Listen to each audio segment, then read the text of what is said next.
नमस्कार मित्रों, मेरा नाम है डॉक्टर वेद प्रकाश द्विवेदी। आज मैं पुनः अपने चैनल यूट्यूब के माध्यम से आपके समक्ष उपस्थित हूँ। आज हम बात करेंगे आयुर्वेद के द्वारा कोरोना के संभावित सेकेंड लाइन ऑफ ट्रीटमेंट के विषय में। इससे पहले मैं पिछले वीडियो में फर्स्ट लाइन ऑफ ट्रीटमेंट के संभावित संकल्प के विषय में हम बात कर चुके हैं। तो चलिए दोस्तों, आइए शुरू करते हैं।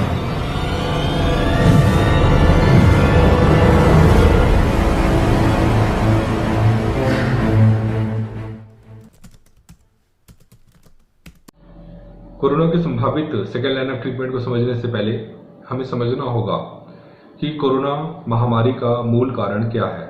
जैसा कि मैंने पिछली वीडियो में बताया था, जनपदोध्वंस, जिसका वर्णन आयुर्वेद संहिताओं में है, जिसे आज हम महामारी या पैंडेमिक डिसीज के नाम से भी WHO के द्वारा दी गई टर्मिनोलॉजी के रूप में जानते हैं। उसका मूल कारण अधर्म था।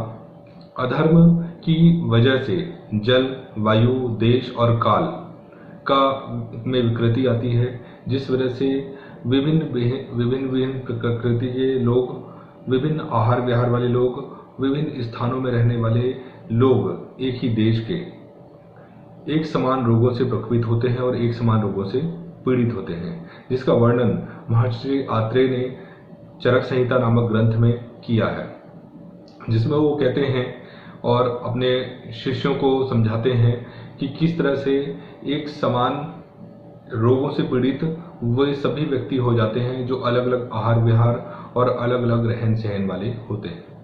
वर्तमान जनपदोध्वंस में जो मुख्य रोग है वह है कोरोना। कोरोना एक तरह का ज्वर है। ज्वर को हमें आयुर्वेद में समझना होगा, जिसके लिए एक श्लोक दिया है चरक संहिता में।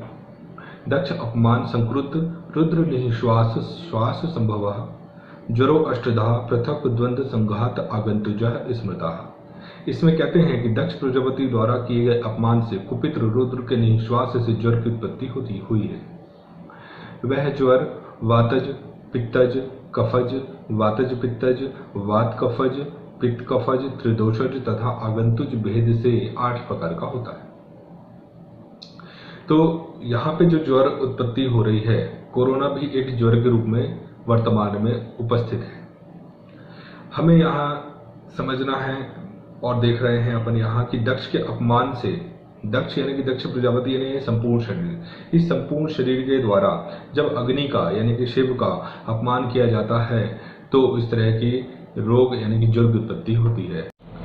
अतः ज्वर के अंतर्गत भी जो भेद है उसमें ये वात पित्त ज्वर के अंतर्गत कोरोना वायरस या इससे संबंधित ज्वर आएगा। वात पित्त ज्वर के जरा लक्षण अपन देखते हैं। इसका एक श्लोक है जिसको अपन देखते हैं, जो सुश्रुत संहिता में उत्तर तंत्र में बताया गया है। जो श्लोक है, तृष्णा मूर्छो भ्रमोदाह स्वप्न नाशा है शिरोरोजा कंठ आस्य शोषो वमथु रोम हर्षो अरुचिस्तमा पर्व भेदश जम्बाचा वात पित्त ज्वर आकृति। इसका मतलब प्यास, मूर्छा, भ्रम, दाह, निद्रानाश, सिर में पीड़ा, गले और मुंह का सूखना, वमन, रोंगटे खड़े होना, अरुचि, आंखों के आगे अंधेरा सा छाया रहना, संधियों में पीड़ा तथा जम्भाई की विशेषताएं वात पित्त ज्वर के लक्षण है, ऐसा सुश्रुत संहिता में कहा गया है। और जब यही वात पित्त ज्वर आगे अस्थि और मज्जा धातुगत पहुंच जाता है तो उसके भी लक्षण थोड़ा सा यहाँ पढ़ें। भेदो अस्थियानाम कूंजनम श्वासो विरेकश छर्दी एव च विक्षेपणम च गात्राणाम एतद अस्थि गते ज्वरे तमः प्रवेशनम हिक्का कासा शैत्यम वमिस तथा अंतर्दाहो महाश्वासो मर्म छेदश मज्जगे। यानी अस्थिगत ज्वर के लक्षण देखें कि अस्थिगत ज्वर में अस्थियों में भेदनवत पीड़ा के आधिक्य के कारण कराहना, श्वास की तीव्रता, विरेचन, वमन, अंगों का यहाँ वहाँ फेंकना और ये लक्षण होते हैं। और मज्जागत ज्वर में है मज्जा स्थित ज्वर में आंखों के आगे अंधेरा सा छाना, हिचकी और खांसी होती है, शीत अधिक लगता है, वमन की प्रवृत्ति होती है, अंतर्दाह, महाश्वास एवं मर्म स्थानों में छेदनवत पीड़ा का अनुभव होता है। तो ज्वर में भी वात पित्त ज्वर जब गहरी धातुओं में पहुंच गया, यानी अस्थि और मज्जा धातुओं में पहुंच गया, तो उक्त इतने प्रकार के लक्षण दिखाई दे रहे हैं। जो क्रमशः एक तालिका के रूप में मैं आगे लिख के दे रहा हूँ। अब इस तालिका को देखिए, इस तालिका में जितने जितने लक्षण बताए गए हैं, अब उसका मिलान जरा अपन कोरोना से करके देखते हैं। यह है science and symptoms of cases in China में जो कोरोना से संबंधित लक्षण बताए गए थे उसकी एक तालिका है। इसमें देखिए सबसे पहले फीवर है, फिर खांसी है, फिर फटीग है यानी थकावट, स्पुटम यानी कि थूक वगैरह निकलना या बलगम निकलना, शॉर्टनेस ऑफ ब्रीथ यानी श्वास क्रच्छता, माइल्जी यानी कि अंग भंग, सोर थ्रोट यानी गले में कुछ अजीब सा लगना, हेडेक यानी सिर में भारीपन होना, चिल्स यानी ठंड लगना, उल्टी की इच्छा होना और विरेचन यानी कि डायरिया। तो ये लक्षण दिए गए हैं। अब वात पित्त ज्वर के ही सारे ये लक्षण हैं जो अस्थि मज्जागत धातु तक पहुंच गए हैं, जिसकी वजह से व्यक्ति में इतनी ज़्यादा विकलता, इतनी ज़्यादा वैकल्यता उत्पन्न हो रही है कि वो मृत्यु की पिरास की ओर पहुंच रहा है। इससे सबसे ज़्यादा पीड़ित वात प्रकृति, पित्त प्रकृति, वात पित्त प्रकृति, पित्त वात प्रकृति के पुरुष ज़्यादा हैं। कफ पित्त प्रकृति वाले मनुष्यों में या कफ प्रकृति वाले मनुष्यों में इसका प्रकोप कम ही देखने मिल रहा है और उनकी साध्यता भी सफल है।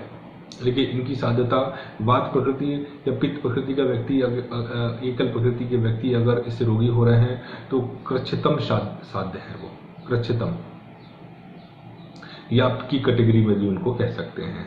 यानी कि जब तक ट्रीटमेंट दिया तब तक ठीक, ट्रीटमेंट नहीं दिया यानी लाइफ सपोर्टिंग सिस्टम हटाए तो मृत्यु के ग्रास को प्राप्त हुए। वात पित्त प्रकृति, पित्त वात प्रकृति के व्यक्ति इससे सफलतापूर्वक ठीक किए जा सकते हैं, लेकिन वो भी कृच्छ साध्य व्यक्ति हैं। जिनमें कफ का अंतर्धान है, जिनमें कफ की अधिकता है, उन व्यक्तियों का ट्रीटमेंट कोरोना आयुर्वेद के माध्यम से और या एलोपैथी के माध्यम से आसानी से किया जा सकता है, क्योंकि उनके अंदर ओज का अंतर्धान है, ओज की मात्रा अच्छी मात्रा में है, क्योंकि कफ ओज का एक रूप होता है। आइए थोड़ा अब हम विस्तार से कोरोना के विषय में जानकारी हासिल करते हैं कि इसकी शुरुआत कैसे हुई और कहाँ से हुई। आज से 2002 में नवंबर में चाइना के गांगडोंग प्रांत में इस कोरोना वायरस से संबंधित प्रथम वायरस यानी सार्स के रूप में डिसीज प्रारंभ हुई थी। उस दौरान ऐसा माना गया था कि ये डोमेस्टिक एनिमल से एक दूसरे में फैल रहा है। डोमेस्टिक एनिमल के द्वारा ये वायरस मनुष्यों में आया है।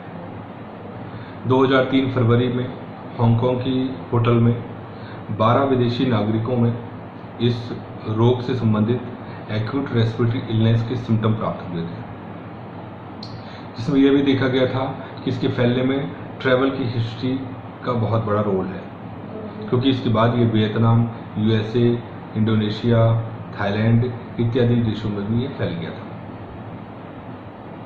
ये बहुत ज़्यादा चिंता का विषय था उस समय WHO के लिए कि यह हेल्थ केयर वर्कर्स में जो इसके लिए हेल्प कर रहे हैं, लोगों की जान बचा रहे हैं, उनको भी तेज़ी से प्रभावित कर रहा है सारे सावधानी बरतने के बाद। उस दौरान इसका सार्स का जो एटियोलॉजिकल एजेंट था, तो सार्स से पीड़ित व्यक्ति का जब स्पेसिमेन लिया गया और उसके अंदर इलेक्ट्रॉन माइक्रोस्कोप के द्वारा जब उसको देखा गया और आइसोलेट किया गया, तो जो एटियोलॉजिकल एजेंट था नोवल कोरोना वायरस प्राप्त किया गया। यह वायरस सार्स का भी एक एटियोलॉजिकल एजेंट था, जो आज SARS-CoV-2 के नाम से कोरोना की बीमारी के लिए एक एटियोलॉजिकल एजेंट के रूप में कार्य कर रहा है। इसका मोड ऑफ ट्रांसमिशन देखा गया तो बहुत ज़्यादा कंफर्म नहीं था WHO को उस दौरान भी, और उस दौरान चाइना में जो रिसर्च हुई थी उसमें ये कंफर्म नहीं किया गया था कि इसका मोड ऑफ ट्रांसमिशन क्या है, लेकिन एरोसोल को एक माना गया था और वाटर सप्लाई, फोमाइड्स इत्यादि को भी इसका एक मोड ऑफ ट्रांसमिशन माना गया था कि इसके द्वारा भी ये शायद फैल रहा है। सार्स की अगर पैथोजेनेस को देखें और समझें तो इसका जो मोड ऑफ ट्रांसमिशन और जहाँ से ये फैलता है वो है, या सिस्टमिक इलनेस जो स्प्रेड करने का जो तरीका है वो है रेस्पिरेटरी ट्रैक्ट। रेस्पिरेटरी ट्रैक्ट के माध्यम से ये एक जगह से दूसरी जगह फैलता है और इसी के थ्रू इसकी एंट्री भी होती है। मतलब कोई व्यक्ति बीमार है और वो छींके या बलगम या थूक किसी दूसरे व्यक्ति के हाथ या शरीर में लग जाए और उसके मुंह नाक के माध्यम से शरीर में चला जाए तो उसको भी वह रोगी कर देगा। इसका जो कलेक्शन है तो ब्लड, सीरम या यूरिन के द्वारा किया जा रहा है। और इसका जो स्टे करने का जो तरीका, इस वायरस का जो स्टे है 2 से 3 हफ्ते का स्टे फेफड़े के अंदर होता है। फेफड़े के अंदर 2 से 3 सप्ताह तक रहता है। अगर हिस्टोपैथोलॉजी अगर इसकी देखी जाए तो ये बॉडी के अंदर जो चेंजेस करता है तो बॉडी के अंदर लिक्विड का इन्फिल्ट्रेशन करना, एल्वेलाई को डिफ्यूज या डैमेज करना, इस तरह की ये क्रियाकलाप इसमें देखने को मिल रहे हैं। सार्स के क्लिनिकल फीचर्स को अगर अपन देखें तो इसका इंक्यूबेशन पीरियड 2 से 11 दिन का होता है। इसमें अर्ली सिम्टम्स में फीवर, मैलेज और हेडेक होते हैं। इसके 1 से 2 दिन के बाद इसमें नॉन प्रोडक्टिव कफ और गले में खराश या सोर थ्रोट के सिम्टम्स दिखाई देने लगते हैं। इसके पश्चात ये ARDS में कन्वर्ट हो जाता है, एक्यूट रेस्पिरेटरी डिस्ट्रेस सिंड्रोम में। इसमें फिर इसके बाद जब इसका CT चेस्ट किया जाता है तो पूरे फेफड़ों में कंसोलिडेशन या प्लूरल कंसोलिडेशंस मिलते हैं। CT स्कैन में कुछ प्लैक्स मिलते हैं, ओपेक प्लैक्स मिलते हैं फेफड़े के लोअर लोब्स में, और मल्टीपल ऑर्गन फेलियर्स भी इसमें दिखाई देते हैं। सार्स में और कोरोना में लगभग समानताएं हैं और वायरस भी सेम है।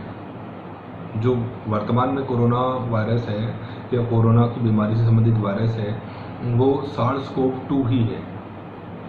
तो सारे फीचर्स भी लगभग वैसे ही हैं। हाँ, बस ये है कि एक अंतर ये हो रहा है कि इसकी स्प्रेड बहुत फास्ट हो गया है। पहले जितना स्प्रेड था उससे कई गुना ज़्यादा। आगे और भी देखते हैं इसके क्लिनिकल फीचर्स में। इसमें जो फेफड़ों में जो बहुत ज़्यादा मात्रा में कंसोलिडेशन या ओपेसिटी दिखाई दे रही है उसमें सुपर इन्फेक्शन भी दिखाई दे रहा है, जैसे माइकोप्लाज्मा, जियोनेला, क्लेमाइडिया इत्यादि भी माइक्रोस्कोपिक एग्जामिनेशन में प्राप्त हो रहे हैं। इसका मोर्टिलिटी रेट उस समय भी 4.9% था। अभी मोर्टिलिटी रेट तो काफ़ी हाई है।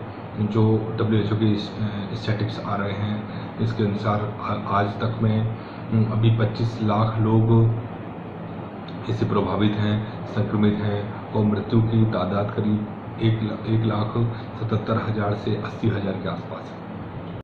सार्स महामारी के दौरान 2003 में जब एक 29 साल के बच्चे का क्लिनिकल फीचर्स देखे गए अमेरिका में, यूनाइटेड किंगडम में, तो कुछ और भी सिम्टम्स दिखाई दिए, जिसमें साइकेट्रिक कुछ प्रॉब्लम्स भी दिखाई दे रही थी, न्यूरोलॉजिकल प्रॉब्लम्स भी दिखाई दे रही थी। व्यक्ति अंडर कॉन्फिडेंस था, डर रहा था, भयभीत था बहुत अधिक मात्रा में, और उसके अंदर बहुत सारे ऐसे बदलाव हो रहे थे जो साइकोलॉजिकल कैरेक्टर्स को शो कर रहे थे। जब इसका CT स्कैन या EEG किया गया तो उसमें भी एबनॉर्मलिटीज़ मिली, और इसके ब्रेन सेल्स का जब माइक्रोस्कोपिक एग्जामिनेशन किया गया तो उसके अंदर कुछ प्रायॉन्स पार्टिकल्स मिले, जिन प्रायॉन्स पार्टिकल्स के जो फीचर्स थे कुछ अजीब टाइप के थे, जो प्लैक्स के फॉर्म में थे, ब्रेन सेल्स में मिल रहे थे, और इसकी वजह से भी उसके अंदर उसके अंदर बहुत सारे चेंजेस जो साइकोलॉजिकल रूप में या साइकेट्रिक रूप में मिल रहे थे वो दिखाई दे रहे थे। इसकी ट्रीटमेंट के विषय में बात कर लेते हैं। इसका ट्रीटमेंट कोई स्पेसिफिक ट्रीटमेंट नहीं बताया गया है, कोई ऐसा नहीं बताया गया कि इस पर्टिकुलर ट्रीटमेंट को करने से व्यक्ति पूर्ण रूप से ठीक हो जाएगा।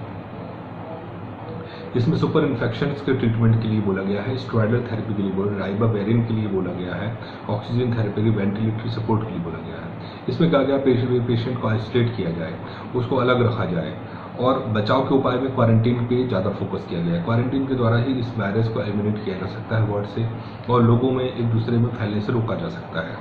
पूरा विश्व और WHO सार्स के दौरान ही इसकी वैक्सीन और इसके उपचार के विषय में खोज कर रहा है। आज तक भी खोज इसकी जारी है, जबकि कोरोना का महामारी का प्रकोप पूरे विश्व में बहुत अधिक मात्रा में फैल चुका है। आज भी इसके लिए खोज जारी है। इसका प्रिवेंशन एंड ट्रीटमेंट जो उस समय बताया गया था उसमें ये बताया गया था कि ट्रैवल्स नहीं करना है, बीफ प्रोडक्ट्स का यूज़ या नॉनवेज का यूज़ कम से कम मात्रा में करना चाहिए, लोगों को एक दूसरे से संपर्क करने से या सर्दी खांसी जुकाम या बहुत ज़्यादा इन्फेक्टेड कोई पेशेंट्स हैं उनसे बचने की सलाह दी गई थी, जिसके बारे में जानकारी नहीं है, जो डायग्नोस नहीं हुआ है। लोगों को आइसोलेशन या क्वारंटीन में रहने की सलाह दी गई थी और लोगों को सोशल डिस्टेंसिंग का पालन करने के लिए उस समय भी कहा गया था, जैसे कि आज कहा जा रहा है। क्वारंटीन पहले भी हम देख चुके हैं इसमें कि क्वारंटीन ही एक उपाय है इस चेन को तोड़ने के लिए, इस वायरस को रोकने के लिए।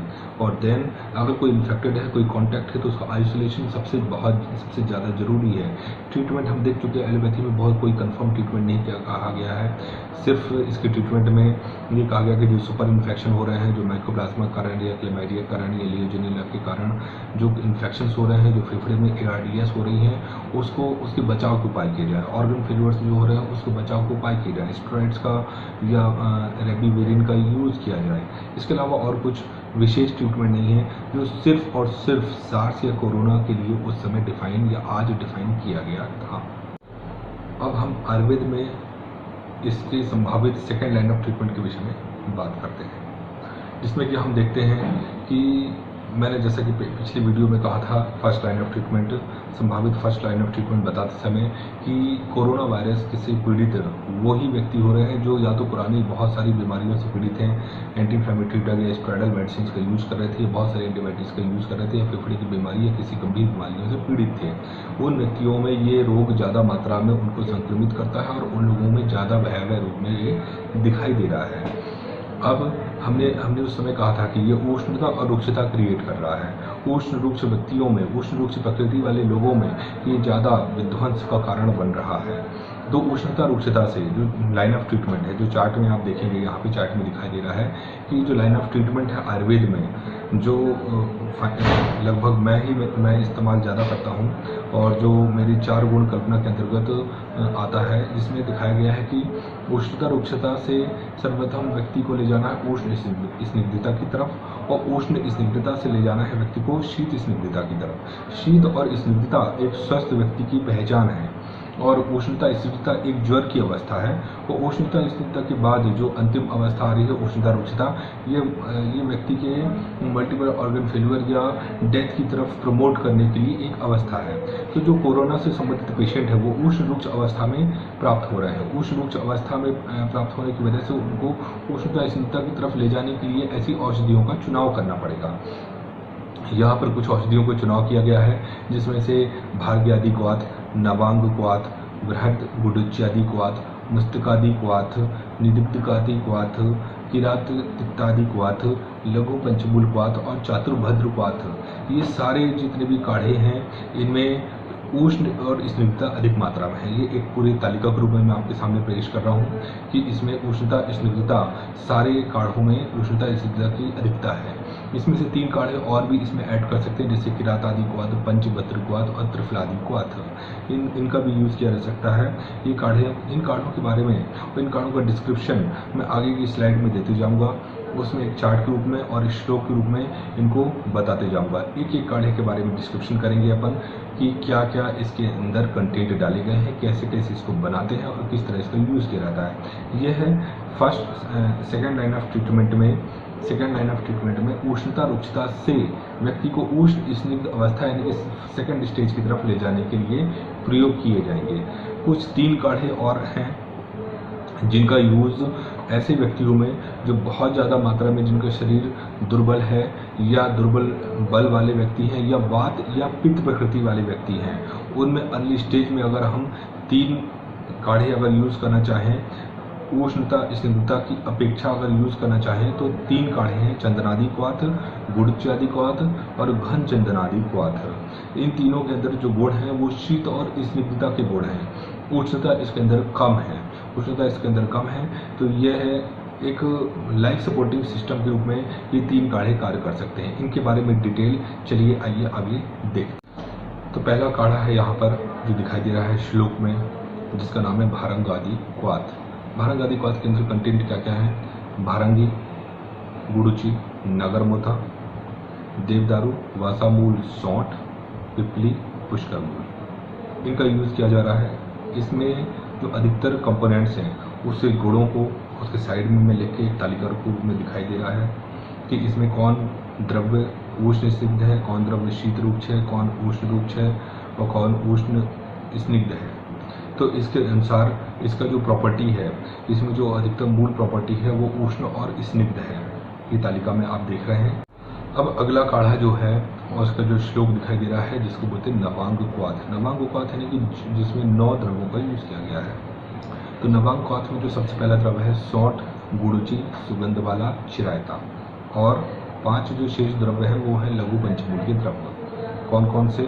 शालपर्णी, प्रश्निपर्णी, वृहति, कंटकारी और गोखरू। इनके भी सारे द्रव्यों के अलग अलग गुण तालिका में दिखाई दे रहे हैं कि किनके क्या गुण हैं, क्या वीर है और क्या गुण है, किसके क्या है और इसका परिणामी गुण क्या है, ये आपको तालिका में दिखाई दे रहा है। इस तरह से ये काढ़ा भी जो है उष्ण और स्निग्ध है। अब है अगला काढ़ा वृहत गुड़चादी काढ़ा। वृहत गुड़चादी काढ़े के अंतर्गत आप देख रहे होंगे इस श्लोक में कि काफ़ी सारी मात्रा में कंटेंट है, बहुत सारी मात्रा में द्रव्य है। हर एक के गुण यहाँ पे लिखे हुए हैं, हर एक के अंदर क्या वीर है और क्या इसके गुण हैं ये दिए हुए हैं, और इसका परिणामी गुण भी यहाँ पे बताया गया है क्या क्या कंपोनेंट्स हैं। इसको अच्छे से देखिए। इसके भी जो परिणामी गुण हैं वो उष्ण और स्निग्ध है।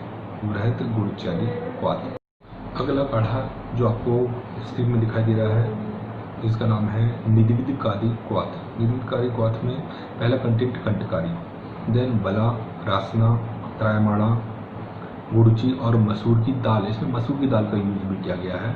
मसूर की दाल के द्वारा इस काढ़े का निर्माण किया गया है और इसमें बहुत सारे और भी कंटेंट जो डले हैं। तो प्रत्येक के गुण देखिए, प्रत्येक के गुणों को अच्छे से विश्लेषण करिए और जो इसका परिणामी गुण है वो भी उष्ण स्निग्ध है। अतः यह भी सेकेंड लाइन ऑफ ट्रीटमेंट में उष्णता रुचिता से उष्ण स्निग्धता की तरफ ले जाने में कारगर काढ़ा है। अगला काढ़ा है किरात तिक्तादि क्वाथ। किरात तिक्तादि यानी किरात से मतलब होता है चिरायता। तो पहले स्टेप में इसमें पहले नंबर पे चिरायता यहाँ पे दिखाई दे रहा है। इसके साथ चिरायता, कटकी, आमलकी, कचूर, द्राक्षा, मरीच, सौंठ और गुड़ची इसके अंतर्गत डाली हुई है। प्रत्येक के गुण यहाँ पे भी तालिका में दिखाई दे रहे हैं। प्रत्येक के गुण देखिए, हर एक के गुण का विश्लेषण करिए और सारा जो काढ़ा है इसका जो संपूर्ण गुण है वो उष्ण और स्निग्ध है। इस काढ़े का भी किरात तिक्तादि क्वाथ। अगला क्वाथ है लघु पंचमूल क्वाथ। इस में इसके श्लोक देखिए। लघु पंचमूल क्वाथ जैसे कि पता है कि इसके अंदर लघु पंचमूल का यूज किया गया है, जिसमें शालपर्णी, प्रश्निपर्णी, वृहति, कंटकारी और गोपचूर इसका यूज किया गया है। सभी के गुण देखिए, विश्लेषण करिए। इस काढ़े के भी जो परिणामी गुण है वो उष्ण स्निग्ध है।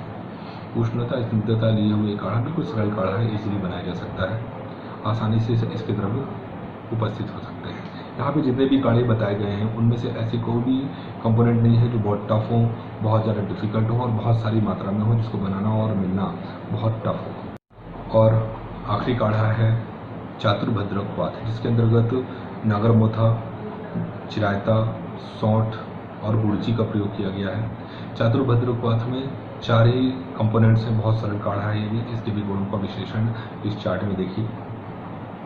इसमें भी उष्णता स्निग्धता का आधान है और यह भी उष्णता रुचिता से उष्णता स्निग्धता यानी सेकेंड स्टेज में लाने के लिए बहुत कारगर काढ़ा है, सरल काढ़ा है, आसानी से बनाया जा सकता है। शेष जो 3 काढ़े थे उसमें से किरात आदि काढ़ा। किरात आदि काढ़े के अंदर जो कंटेंट है चिरायता, कुटकी, गुड़ची, द्राक्षा, आंवला और कचूर। इसके अंदर ये 5 कंपोनेंट हैं जो चार्ट में दिखाई दे रहे हैं। इसमें भी इनके गुणों को देखिए और इसका विश्लेषण करिए।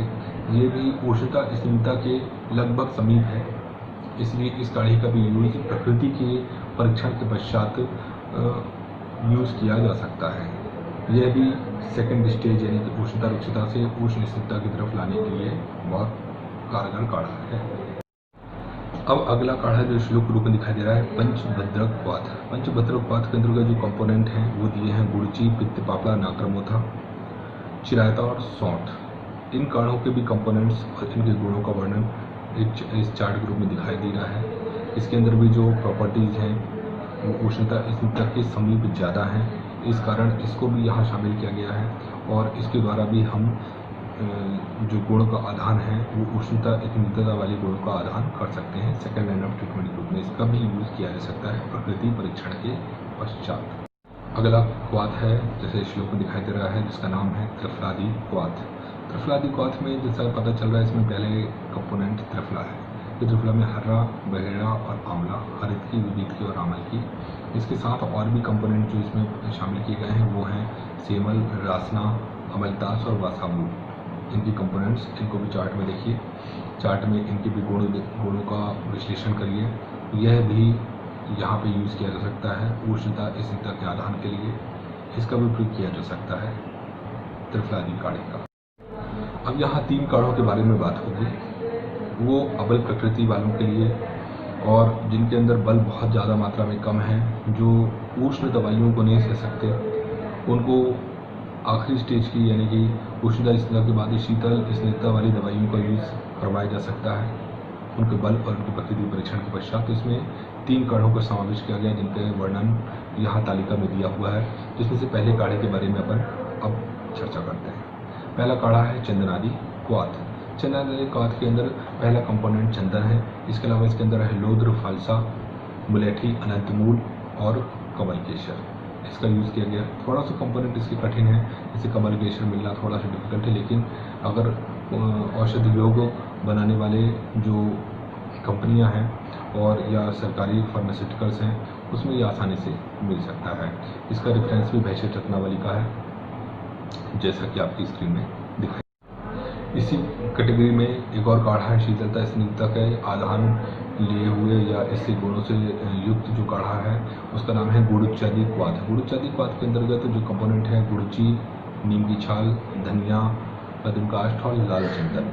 इसके अंदर भी लाल चंदन का यूज़ किया गया है। इसकी कंपोनेंट्स को देखें तो इसमें इसका विश्लेषण करें और इसके अंदर जो मुख्य प्रधान गुण है वो शीतलता स्निग्धता वाला गुण है। तो इस गुड़चादी काढ़े का यूज़ भी निर्बल अबल व्यक्तियों के लिए किया जा सकता है। अगला क्वाथ आपकी स्क्रीन पे दिखाई दे रहा है जिसका नाम है घन चंदनादि क्वाथ। घन चंदनादि क्वाथ के अंतर्गत जो कंपोनेंट्स हैं वो आपकी स्क्रीन में दिखाई दे रहे होंगे। इसके अंतर्गत देखिए क्या क्या है।